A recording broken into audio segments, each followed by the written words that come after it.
Le mot d'introduction, bah, écoutez, je pense qu'on a justement un peu les mêmes participants qu'à la première session. Donc je ne sais pas s'il y a des nouveaux, simplement pour dire que le programme Go intervient sur 25 pays et territoires d'outre-mer européens et britanniques. Que parmi on a deux modalités d'intervention, les communautés et les facilités. Et cette session, enfin ces sessions de formation en ligne font partie des activités de la communauté résilience au changement climatique. Donc nous avons déjà eu une première session, donc c'était mardi pour la Nouvelle-Calédonie, pardon. Lundi pour les autres territoires, ça dépend du fuseau horaire. La deuxième session, c'est aujourd'hui, et puis nous aurons 3 autres sessions toujours sur les mêmes créneaux horaires pour chacun de nous la semaine prochaine. Voilà. On aura aussi donc dans les communautés, on a ce type d'activités, les formations en ligne. On a aussi des ateliers en personne et puis des outils d'aide méthodologique ou des catalogues de bonnes pratiques qui sont établis par nos équipes telles que Ramble qui anime ces formations aujourd'hui. Très bien. Merci beaucoup, Julie. Donc, pour ceux qui n'étaient peut-être pas présents, donc Sandrine Desnains du cabinet Ramble. Nous sommes un cabinet de conseil et bureau d'études qui est un bureau d'études international. Nous avons une équipe climat basée en France et nous travaillons sur l'adaptation et la résilience au changement climatique sur tous les aspects que sont le développement de diagnostics de risques climatiques, l'appui à des services climatiques, l'appui à des plans d'action pour l'adaptation, le suivi évaluation et sur les questions de finance climat. Et je suis avec ma collègue Laetitia Giraud, puisque ce soir, nous ferons une présentation à deux voix. Donc Laetitia, je te laisse te présenter. Bonjour tout le monde, Laetitia Giraud. Donc, je travaille aux côtés de Sandrine au sein de l'équipe adaptation au changement climatique chez Ramboll. Et donc, on travaille avec des partenaires de ODI, un think tank basé au UK.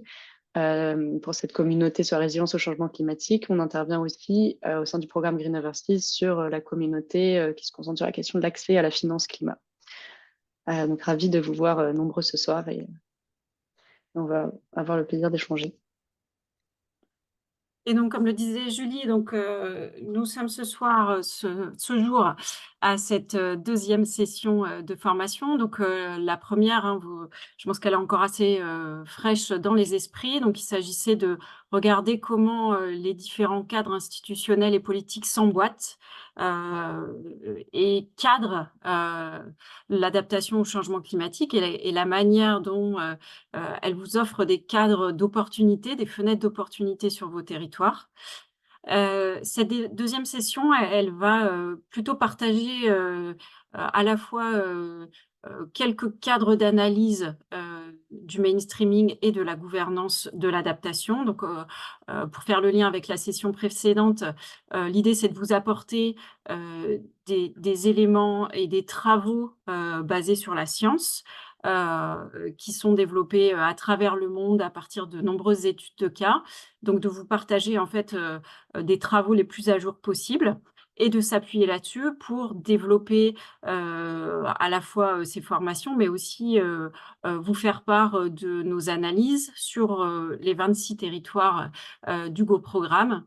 Et donc, cette session 2 sera consacrée au partage d'un screening sur laquelle Laetitia reviendra tout à l'heure, qui a été fait, encore une fois, sur les 26 territoires d'outre-mer liés à l'Union européenne et au Royaume-Uni, et de vous en partager les résultats Également, cette deuxième session, elle vise à vous présenter un outil sur lequel nous sommes en train de travailler et qui sera prêt d'ici à l'été pour que vous puissiez aller plus loin et que dans votre pratique professionnelle, vous puissiez analyser les barrières au mainstreaming de la résilience, encore une fois, sur votre territoire. La troisième session, donc elle sera en début de semaine prochaine, donc lundi ou mardi en fonction de votre localisation géographique. Il s'agira de travailler plutôt sur les parties prenantes. On vous mettra à contribution et en exercice dans cette session qui sera très interactive. La session 4 sera dédiée au renforcement de ces collaborations et aux mécanismes de coordination qui peuvent être déployés sur vos territoires. Et puis, on vous partagera là encore des bonnes pratiques. Et la dernière session sera consacrée aux outils, méthodes et grands cadres de suivi et d'évaluation pour favoriser l'intégration de la résilience. Donc, je le rappelle quand même, l'objectif de ces différentes sessions, c'est vraiment que d'une part, on arrive à avoir dans cette communauté les bases d'un langage commun. Je pense que vous l'avez vu à la première session. L'adaptation, la résilience, c'est vrai qu'il y a beaucoup de débats derrière. Qu'est-ce que signifient ces termes adaptation, résilience, vulnérabilité. Mais au-delà des débats scientifiques, ce qui nous intéresse, nous, c'est qu'on puisse avoir et que vous puissiez partager une culture commune, un langage commun qui dépasse le côté codifié que peut avoir la littérature scientifique, les travaux du GIEC, pour que vous puissiez véritablement vous l'approprier, vous en faire le vôtre, et qu'à partir de là, on puisse identifier les barrières les barrières qui font qu'il est difficile parfois aujourd'hui d'implémenter l'adaptation sur vos territoires et de l'intégrer comme un réflexe adaptation dans les politiques sectorielles. Il ne s'agit pas d'en rester qu'à l'identification des barrières, mais bien sûr de vous apporter en fait des leviers qui ont été des pistes de solutions, hein, puisque bien sûr d'un territoire à l'autre, les éléments et les opportunités ne sont pas transposables, mais il s'agit bien de pouvoir aller regarder ce qui se passe ailleurs pour les adapter sur votre propre territoire. Et puis, vous donner aussi des éléments sur qu'est-ce qu'il faut avoir en tête, quelles sont les grandes composantes de ce mainstreaming pour que vous puissiez en fait, encore une fois, les identifier dans le cadre de votre propre contexte. Donc sur les objectifs de la session du jour, je pense que je vous en ai pas mal parlé. On reviendra sur, en gros, quelles sont les leçons qu'on tire aujourd'hui de la littérature scientifique, encore une fois très appliquée, hein, de par le monde. Je ferai vraiment une très, très courte introduction là-dessus. Il ne s'agit pas de rentrer, encore une fois, dans des débats théoriques, mais plutôt de vous donner des clés de compréhension, de vous poser les cadres pour vous donner des pistes pour vous saisir en fait de ces difficultés-là, par quel bout on peut les saisir et qu'est-ce qu'on peut, comment on peut dépasser en fait ces difficultés et ces contraintes. Deuxième point, donc comme je vous l'ai partagé, il s'agira de mettre un peu à plat les principales conclusions sur l'ensemble des 26 territoires d'outre-mer. Quels sont les grands enseignements qu'on tire de ce screening? Quelle synthèse on peut en faire? Et vous partager aujourd'hui pour identifier encore une fois les obstacles, mais aussi des bonnes pratiques et puis la présentation de l'outil comme je l'ai évoqué juste avant. Puis on va commencer par un petit Mentimeter avec lequel je pense vous êtes familier désormais. Voilà, alors, Sama? ouais, je pense que tu peux arrêter de partager ton écran. Non, je vais donc vous inviter dans le chat à rejoindre le Menti. Normalement, vous allez pouvoir le faire directement depuis la fenêtre de Zoom. Et puis, vous allez voir apparaître la fenêtre du Mentimeter avec l'option de participer et de répondre aux questions. Je vais peut-être laisser une petite minute. Normalement, vous avez dû voir une petite fenêtre apparaître. Vous pouvez cliquer sur rejoindre.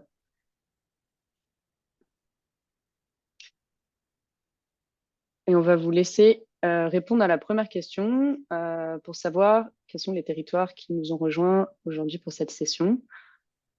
Vous pouvez normalement taper directement votre option dans la fenêtre qui s'est ouverte à droite.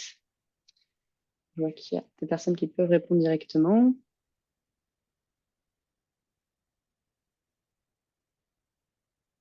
Alors, si jamais vous avez du mal à vous connecter, normalement, vous pouvez cliquer dans votre navigateur, que ce soit sur votre téléphone ou votre ordinateur, aller sur menti.com et utiliser le code qui est inscrit en haut de l'écran que je vais mettre dans le chat.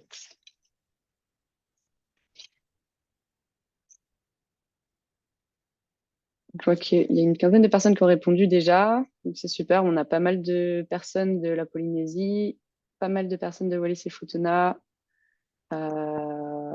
plusieurs personnes de Nouméa, donc Nouvelle-Calédonie, également Saint-Pierre-et-Miquelon qui est avec nous ce soir, donc génial.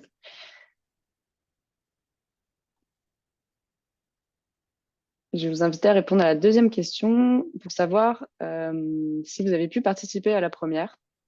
Ça va nous permettre de savoir aussi quels sont éventuellement les éléments qu'on aurait besoin de repréciser ou pas. Donc, génial. Donc, la plupart des personnes étaient déjà présentes à la première session.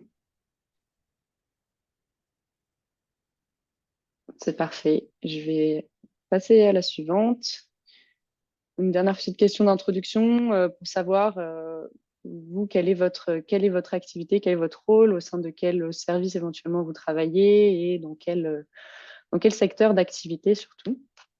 On avait vu la dernière fois qu'il y avait quand même une grande diversité de secteurs, hein, pas mal de personnes des services de gestion des risques, aussi la gestion des zones côtières, des questions de conservation de la biodiversité, ressources naturelles aussi, une personne des sciences sociales en anthropologie.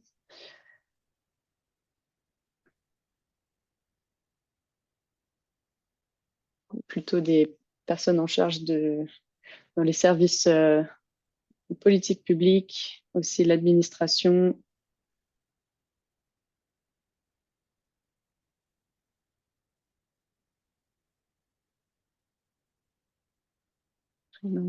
Prévention des risques toujours, l'agriculture, l'agroforesterie, très intéressant, économie circulaire aussi, super, le bâtiment urbanisme, planification et la sécurité civile. Système d'information géographique. Je l'ai pas vu passer, super.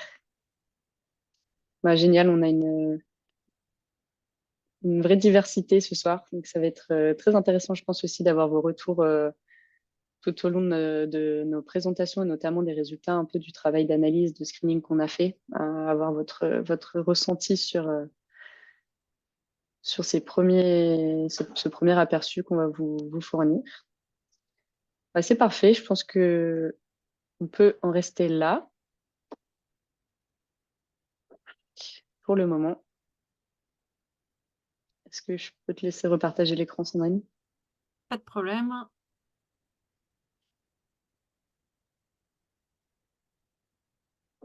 Là, on voit tes notes.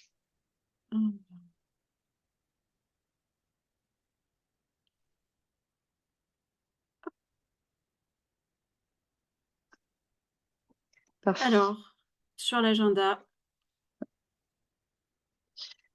Sur l'agenda, on voit toujours tes notes, mais c'est pas grave.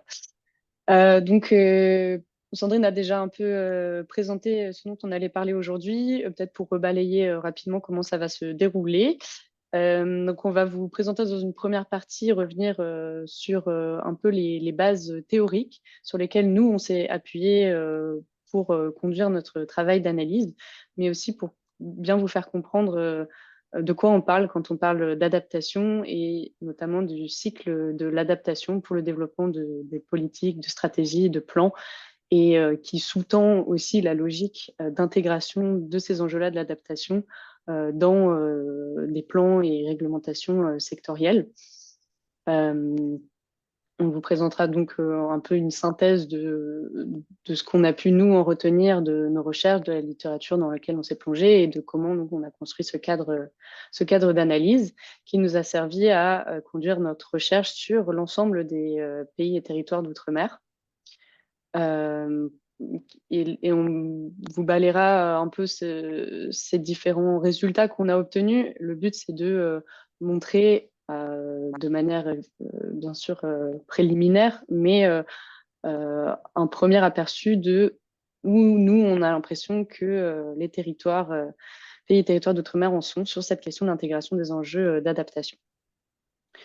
Et puis, dans une dernière partie, on en profitera pour vous présenter la structure également aussi préliminaire, parce que c'est encore en développement, mais d'un outil qui sera mis à votre disposition par la suite en ligne, qui sera un outil assez pratique d'auto-évaluation pour que vous puissiez vous-même en fait savoir où vous en êtes sur cette question de l'intégration des enjeux climat-adaptation. Voilà. Du coup, je passe la main à Sandrine pour la première partie et je pense Est-ce qu'il qu'on est faut bon en toujours que termes tu d'affichage? changes encore. Ok. Alors, j'ai changé plusieurs fois, mais c'est pas grave. On va. Alors, pour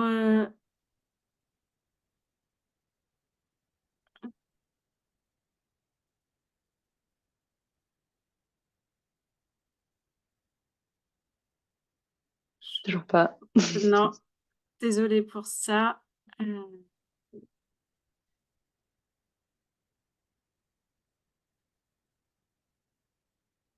Ah là là. Pardonnez-moi pour ce.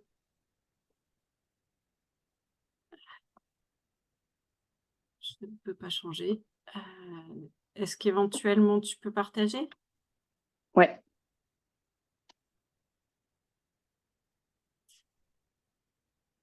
Alors, l'objectif de cette introduction, c'était de vous partager quelques grands cadres d'analyse.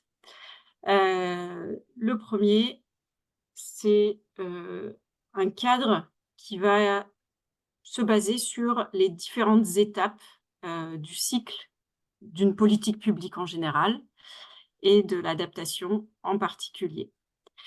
Donc en effet, hein, on l'a vu à la première session, l'adaptation, c'est par définition un processus qui est continu. C'est un processus qui fonctionne par itération successive, sachant qu'on travaille dans un contexte avec un climat non stabilisé, et donc avec un changement climatique qui lui-même est un processus continu, avec une augmentation des températures, heu, une évolution des paramètres climatiques en général, qui n'est a priori pas linéaire pour l'ensemble des aléas, et qui en plus vient impacter des systèmes sociaux et économiques qui, eux, sont aussi évolutifs.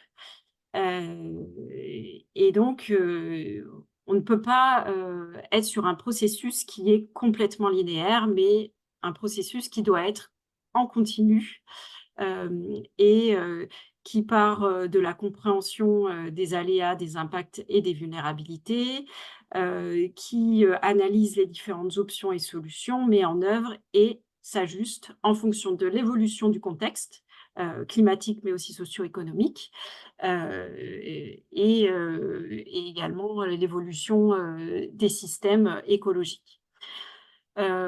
Autre point, c'est que évidemment, quand on travaille à partir de théorie, en théorie, les systèmes peuvent s'adapter complètement et devenir totalement résilients. Mais évidemment, dans la réalité, on est dans un processus mouvant et donc les états, finaux, le système qui est complètement résilient n'est jamais atteint.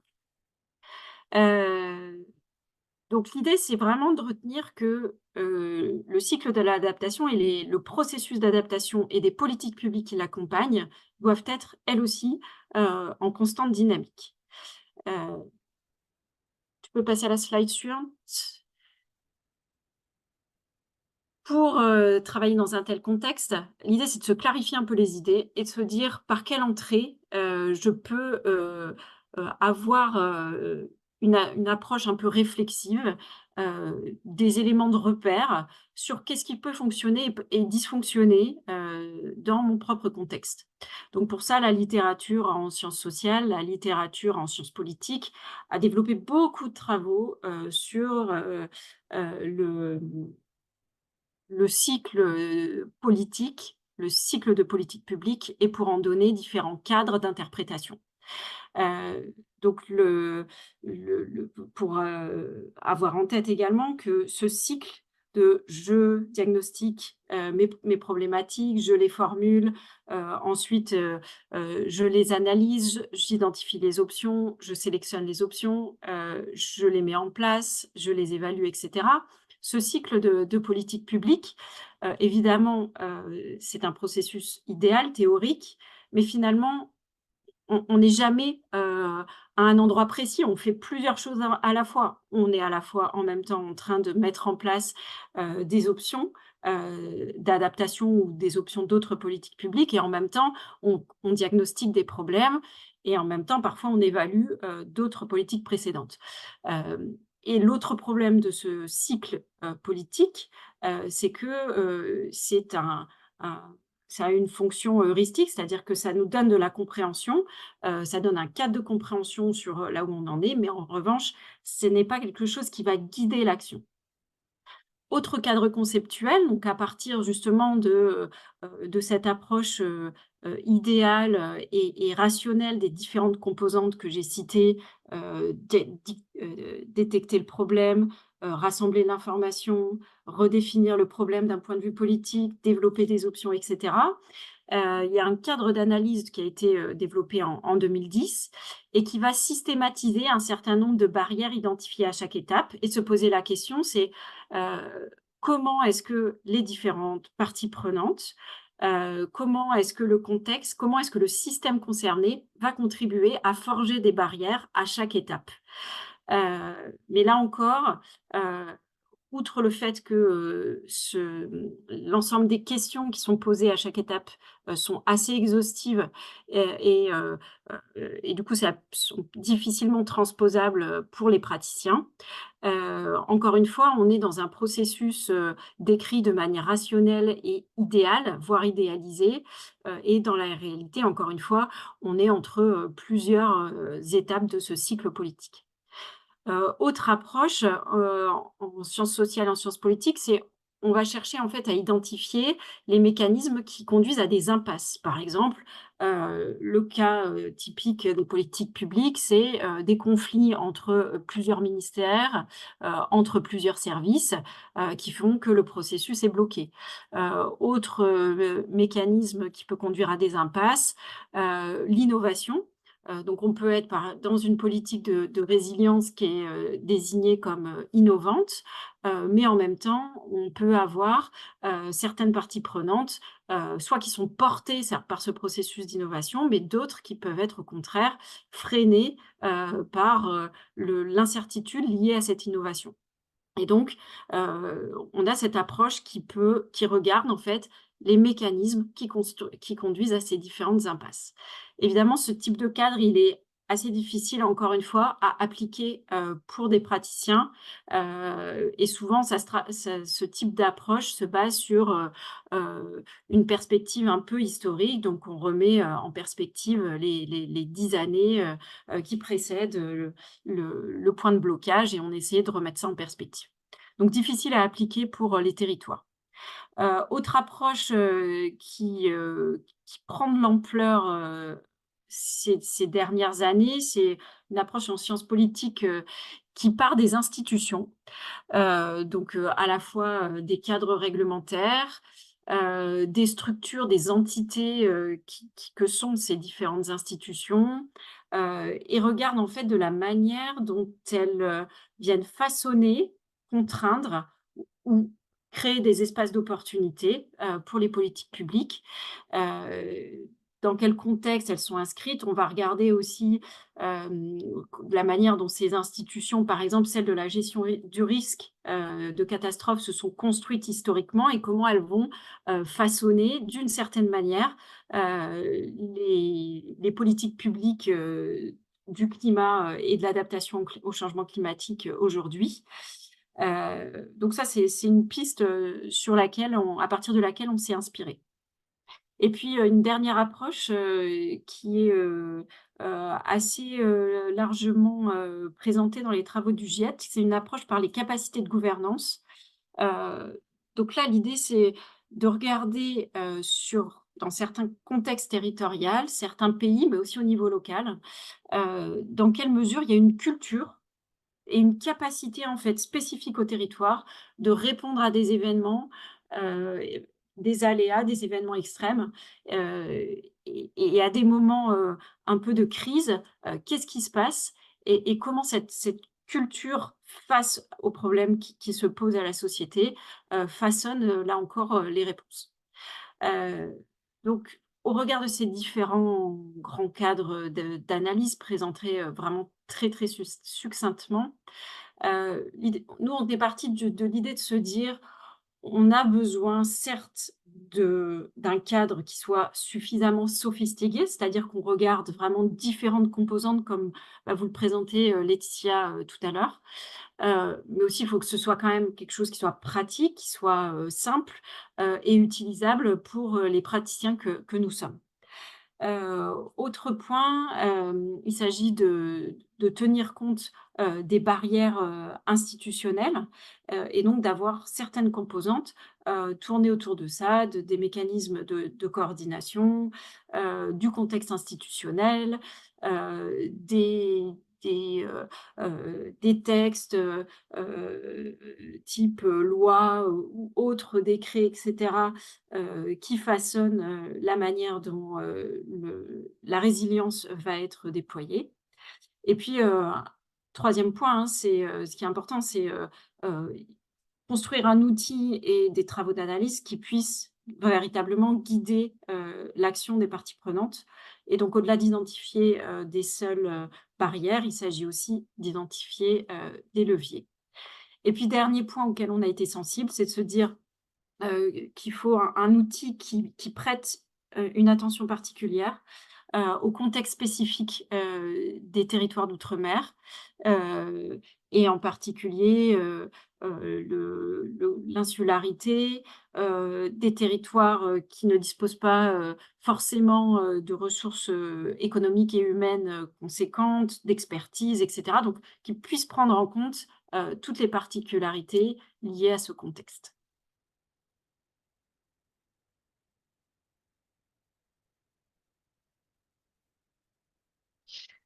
Donc maintenant, sur la base en fait, de ce contexte et de ce cadre théorique, on a essayé d'utiliser ça pour en fait construire notre cadre d'analyse.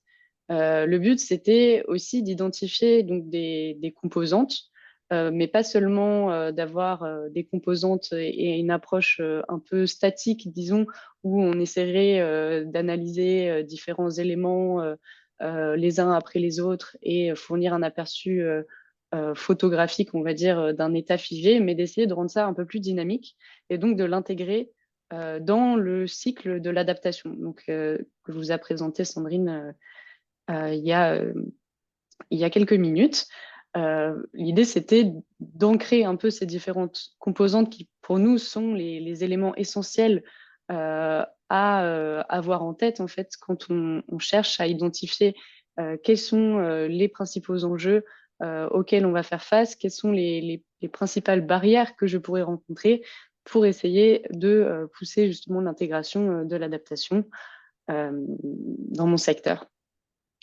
Donc, en reprenant ces grandes étapes, hein, donc, traditionnellement, vous pourrez trouver, si vous allez faire un peu des recherches, différents cycles qui se déclinent entre 3, 4, 5, 6 étapes selon le niveau de détail apporté. Là, ici, nous, on a décidé de les regrouper en 4 phases principales pour ce cycle de l'adaptation. Un premier sur la question de la préparation du terrain, la deuxième sur l'identification des enjeux et la définition des besoins. Une troisième étape sur la mise en œuvre opérationnelle des solutions d'adaptation qui auraient été identifiées. Et puis, dans une quatrième étape, toute la question du suivi, de l'évaluation de cette mise en œuvre de l'adaptation pour éventuellement repenser justement cette action à l'aune du contexte évolutif et notamment des paramètres climatiques qui évoluent. Et donc, à l'intérieur de ce processus de l'adaptation, on a essayé de regarder et arbitrairement de nous construire ce cadre d'analyse en disposant les différentes composantes au sein de ce cycle-là de l'adaptation.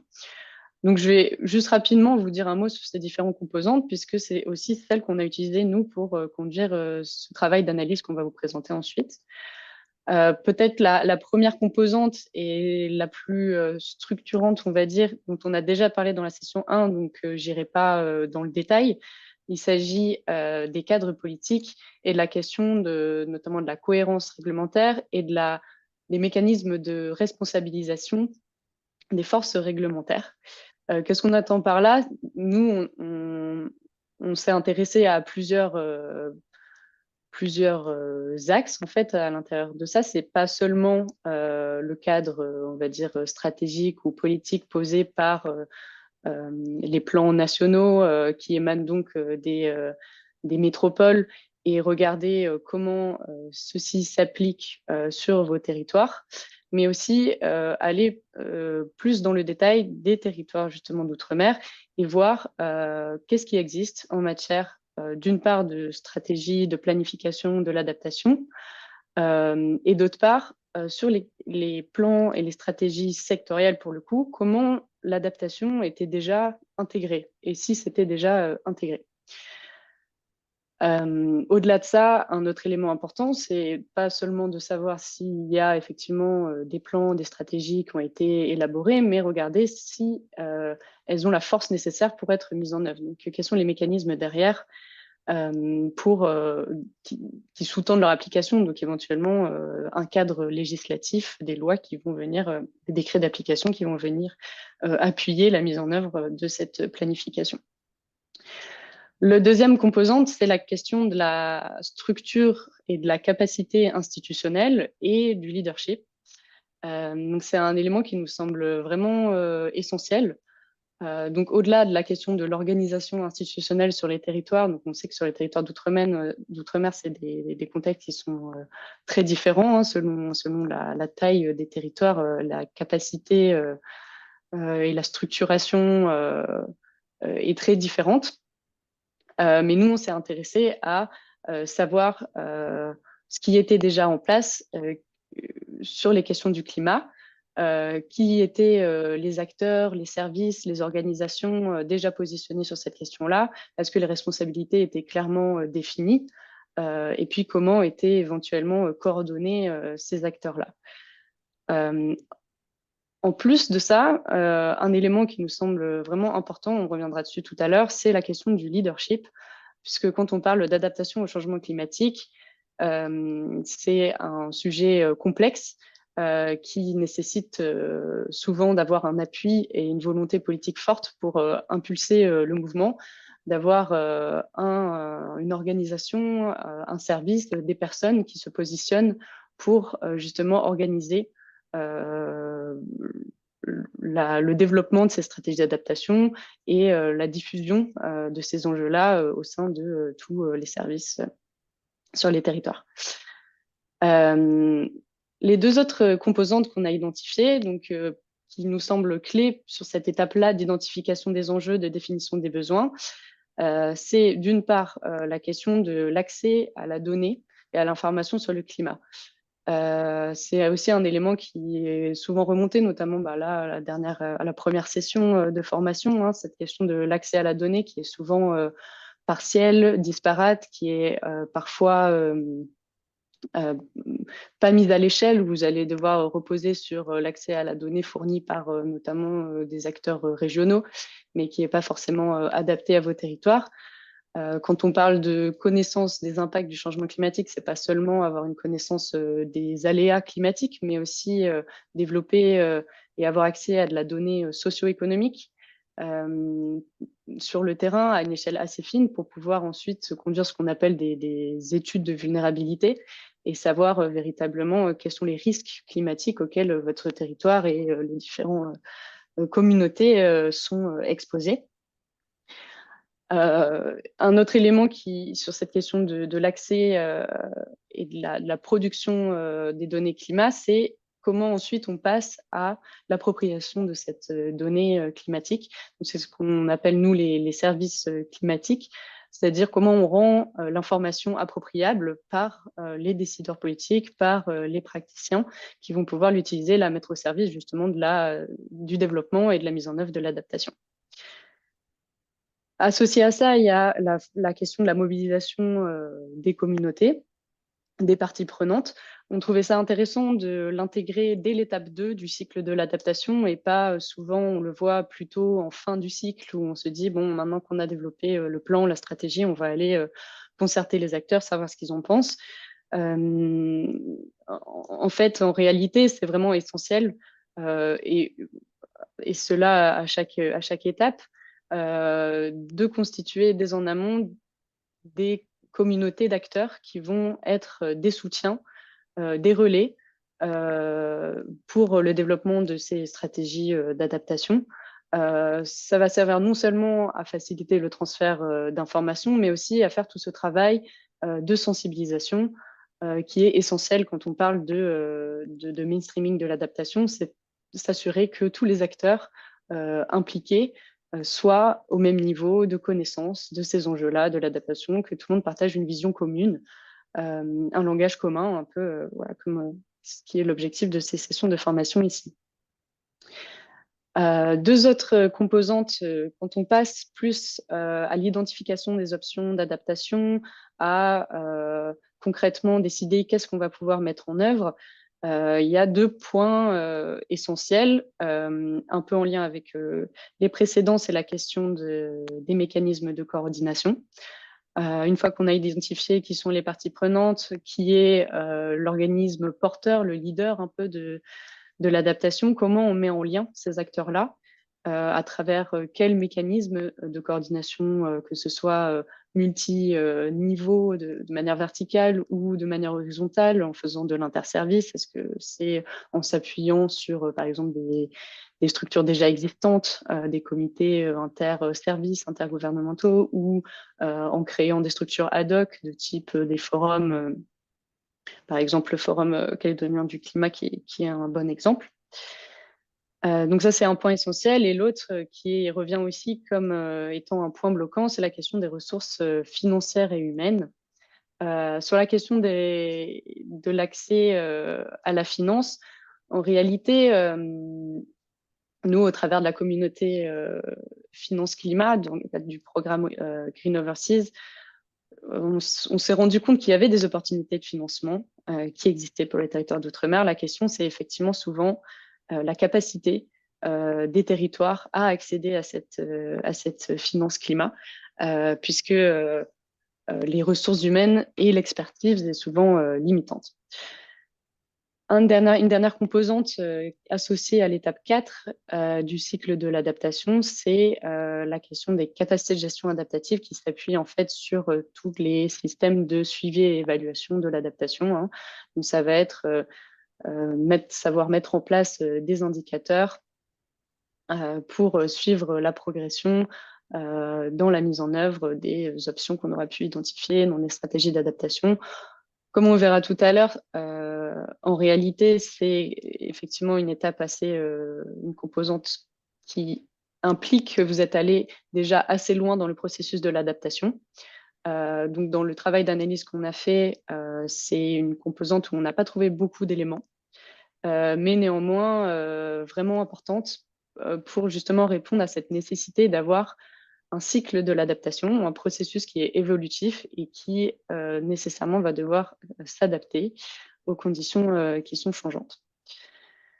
Voilà un peu pour les différentes composantes qu'on a identifiées et qui posent un peu le cadre pour la suite, que ce soit le travail d'analyse qu'on a fait, on va vous présenter, et même l'outil qu'on est en train de développer aussi.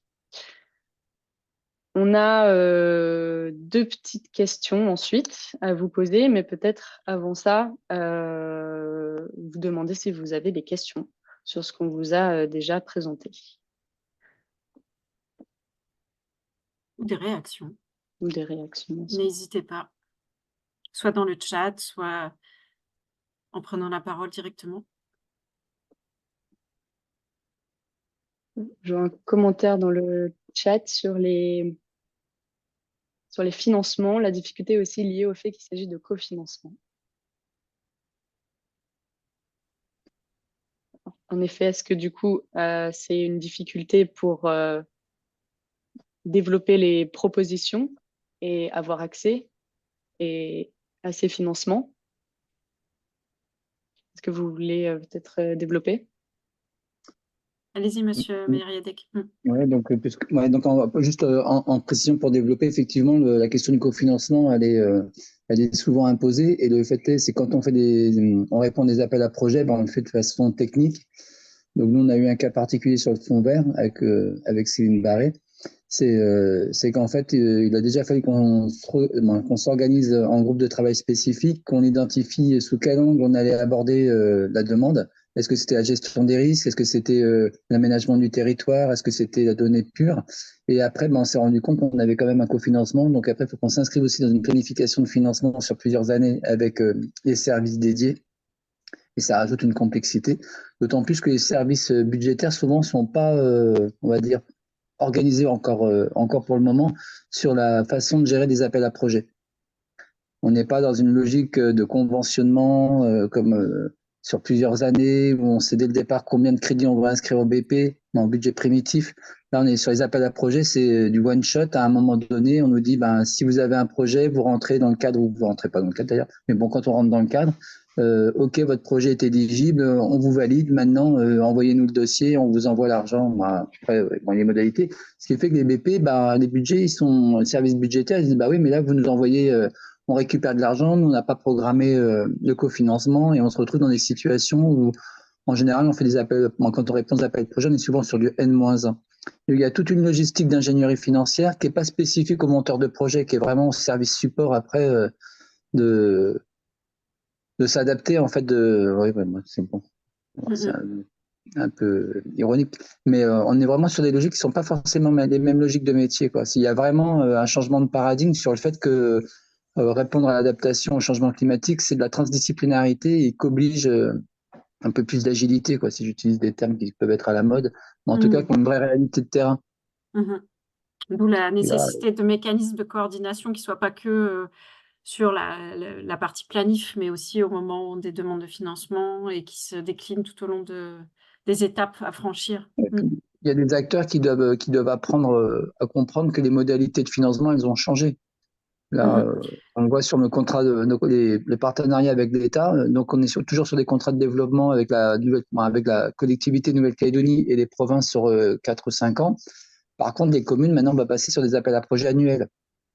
Donc, ça va obliger les communes à avoir une planification, en tout cas, avoir une possibilité d'identifier le nombre d'actions qui vont s'enchaîner pour pouvoir faire des appels de fonds successivement par année, sachant que si on est sur l'adaptation avec des sujets qui peuvent aller jusqu'au déplacement de population, on est sur un travail qui frôle la trentaine d'années, quoi, souvent. Tout à fait. Donc, ça veut bien dire qu'on dépasse largement le cadre des contrats de développement de 4 ou 5 ans. Donc. Tout à fait. Merci pour votre contribution. Madame Léquin, Stéphanie. Oui, bonjour Stéphanie, donc chef du bureau forêt agroforesterie de la DSA de Wallis et Futuna. Enchantée. Oui, moi je rejoins aussi l'intervention de Monsieur Mériadec. En fait, nous, on a une difficulté qui est quand même terrible sur le terrain, c'est effectivement cette réactivité pour répondre en fait à tout appel à projet, etc., qui j'imagine, est présente en fait dans l'étape 1, préparer le terrain pour l'action. En fait, nous, on a de grosses difficultés. Déjà, la composante mobilisation et concertation des communautés, elle, pour nous, sur Wallis et Futuna notamment, elle serait dans l'étape 1, avant même, je dirais même parfois le leadership et la capacité institutionnelle, puisque par rapport aux terres coutumières, à, au palabre nécessaire, en fait, il est nécessaire de discuter déjà avec les communautés avant même de parler de projets aux institutions, en fait. Donc, on a déjà cette étape-là qui peut être longue, hein. Et parallèlement également, on a voilà, cette difficulté de cofinancement qui nécessiterait encore des discussions et une réactivité de la part des institutions, mais qui budgétairement n'est pas planifiée sur les mêmes calendriers. Donc c'est très très délicat pour nous et personnellement, en fait, j'ai déjà eu à abandonner 3 appels à projets pour cette raison, en fait. Mhm. Mais Donc du coup, ouais. Donc ça veut dire que j'entends à la nécessité de prendre le temps du dialogue et du coup de trouver aussi un langage commun avec ces communautés pour finalement tisser d'ores et déjà le projet avec eux, en fait, en amont. J'imagine qu'il doit y avoir des questions foncières, peut-être, ce genre de choses qui rentrent dans vos dialogues, avant de rentrer dans les cycles plus classiques de l'action publique. voilà. Donc allez-y. Pardon, excusez-moi. Et Non, il y bien a sûr. une autre composante qui est importante aussi dans cette concertation des communautés, c'est que ça peut être long, mais de la même manière, c'est pas, comment dire, c'est difficile par rapport à la gestion sur le terrain. Les gens qui sont missionnés par les institutions publiques ne restent pas longtemps.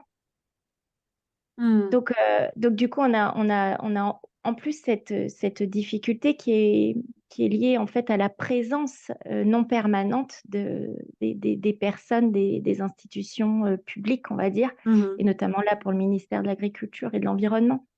Mmh. Donc Et ça la rajoute mémoire encore, de... voilà, la mémoire et puis la discussion.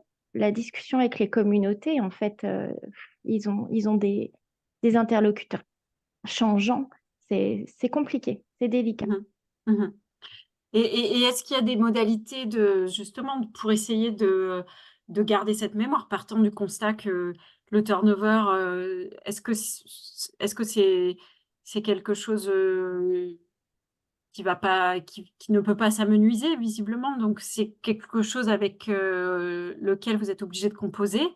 Mais est-ce que pour dépasser le fait que les personnes changent, l'institution reste et avec elle peut-être une mémoire à construire au fil des personnes qui défilent sur les postes? Est-ce que vous avez déjà essayé des